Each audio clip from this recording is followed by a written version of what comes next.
सांसद जनार्दन मिश्रा के बयान पर कांग्रेस नेता अनुपम तिवारी ने करारा पलटवार किया है। उन्होंने भाजपा सरकार पर गंभीर आरोप लगाते हुए कहा कि फर्जी वोटरों के नाम हटाने में भाजपा नाकाम साबित हो रही है।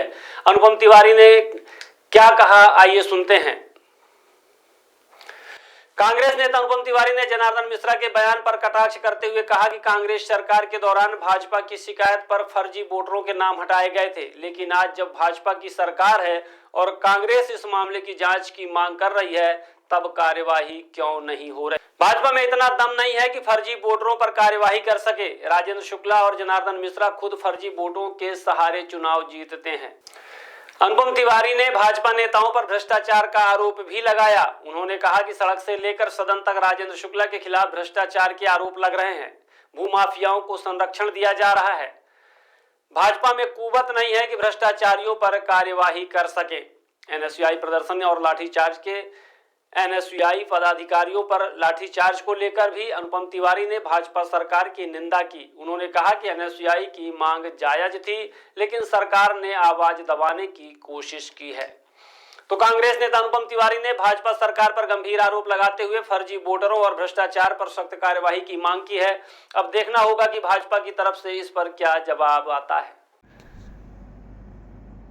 मेरे मुल्क के चोर बड़े शातिर हैं, सब के सब चौकीदार बने बैठे हैं और एक अनपढ़ ही पढ़ाता है सबको, पढ़े लिखे तो बेरोजगार बने बैठे हैं।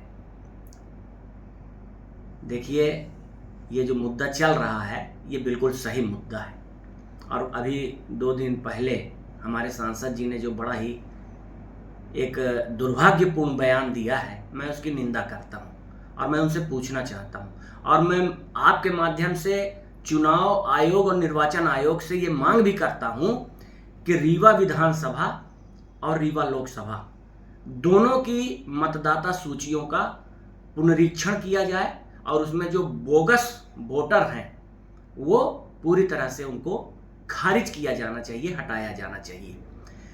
मैं इस बात का आरोप भी लगाता हूं कि पिछले कई चुनाव से रीवा विधानसभा में श्रीमान राजेंद्र शुक्ला जी बोगस वोटिंग और फर्जी वोटिंग के जरिए चुनाव जीत रहे हैं। जनता के माध्यम से ये चुनाव नहीं जीत रहे हैं। इसी प्रकार से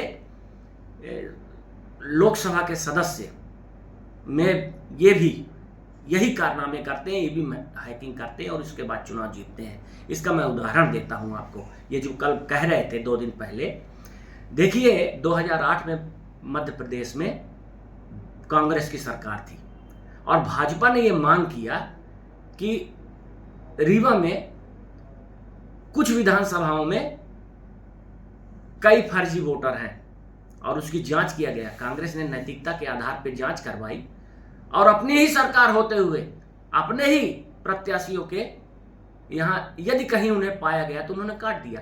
कांग्रेस हमेशा पारदर्शिता का काम करती है। तो अगर भाजपा मांग करे कि फर्जी वोटर हैं और कांग्रेस उसको हटा दे तब तो बहुत अच्छा।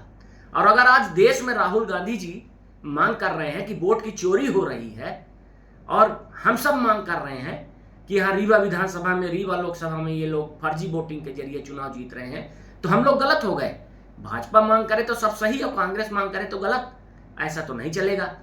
मीठा मीठा गप और कड़वा कड़वा थू तो नहीं चलेगा। राजेंद्र शुक्ला जी, मैं बार बार कहता हूं कि रीवा में पूरी तरह से फर्जी वोटिंग के जरिए चुनाव जीता गया है। रीवा विधानसभा में पूरी वोटर लिस्ट का पुनरीक्षण होना चाहिए। यहाँ कम से कम 20 से 25% फर्जी वोटर जोड़े गए हैं पिछले 20 सालों में। वही सांसद जी बयान दे रहे हैं लगातार। मऊगंज में मंत्री के सामने बयान दे रहे थे वोट चोरी को लेकर कि श्रीनिवास तिवारी जी कमरे के अंदर वोट चोरी करते हैं। देखिए, जो व्यक्ति इस दुनिया में नहीं है उनके बारे में तो हमारे यहाँ कहा ही गया है कि उनका नाम तो नहीं ही लेना चाहिए। उस जमाने में जो हुआ था वो मैं पहले आपको बता चुका हूं कि कांग्रेस ने अपने पारदर्शिता और नैतिकता को कायम रखते हुए जहां कहीं भी फर्जी वोटर उनको दिखे तो हटाए और उसमें कांग्रेस का ही नुकसान हुआ। कांग्रेस के प्रत्याशी हारे भी। इसी को कहते हैं होम देते हाथ जले। अगर भाजपा में नैतिकता है, साहस है, दम है तो क्यों नहीं वो फर्जी वोटिंग और फर्जी वोटर की मतदाता सूची का पुनर्परीक्षण कराते हैं और फर्जी वोट हटाते हैं।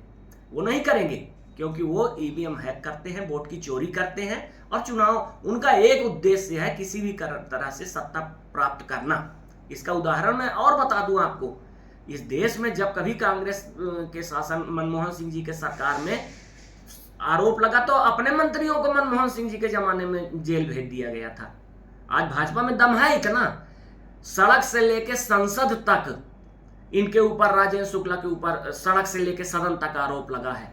हमारे सिमरिया विधायक ने आरोप लगाया है, यहाँ सड़क में हम लोग आरोप लगा रहे हैं बार बार कि पूरे रीवा में भूमाफिया बन के बैठे हैं राजेंद्र शुक्ला, पूरी कौड़ियों के मूल जमीन बेच दिया। अगर राजेंद्र शुक्ला में साहस है तो राजेंद्र शुक्ला जी अपने पद से इस्तीफा दे दे और जो फिर बताते हैं जांच करा ले, दूध का दूध पानी का पानी हो जाएगा। तो ये उनके साहस नहीं है, वो सत्ता से चिपके रहेंगे, वो एक ठेकेदार है और अपनी ठेकेदारी में पौबारा करते रहेंगे। अभी कल भी कांग्रेस के कार्यकर्ता पदाधिकारियों ने मांग की थी कुछ नशीली कप सिरप को लेकर, तो उनके ऊपर लाठियां सीएसपी द्वारा चलाई गई, इस पर क्या? इसकी मैं निंदा करता हूं। हमारे छात्र हैं, युवा हैं। आज के समय में अगर नशे से सर्वाधिक प्रभावित कोई वर्ग है तो वो है युवा वर्ग। और वो छात्र क्या कर रहे थे? सिर्फ यही मांगना कर रहे थे कि नशे के व्यापार को बंद होना चाहिए और प्रशासन क्या कार्य कर रहा है। अगर वो बेचारे मांग कर ही रहे थे तो उनके ऊपर इस प्रकार से लाठीचार्ज नहीं करना था। उनको कानूनी कार्रवाई अगर आप करना चाहते थे तो उनको रोकते, उनको समझाते, लेकिन ऐसा किसी कानून और संविधान में नहीं लिखा है कि इस क्रूरतापूर्ण से उनके खिलाफ बर्बरतापूर्वक लाठीचार्ज किया जाए। ये सरकार पूरी तरह से सत्ता के मद में अंधी हो गई है, मदांध है और ये तानाशाही आतंक के, लाठी के आतंक के बल पर लोगों की आवाज को दबाना चाहती है।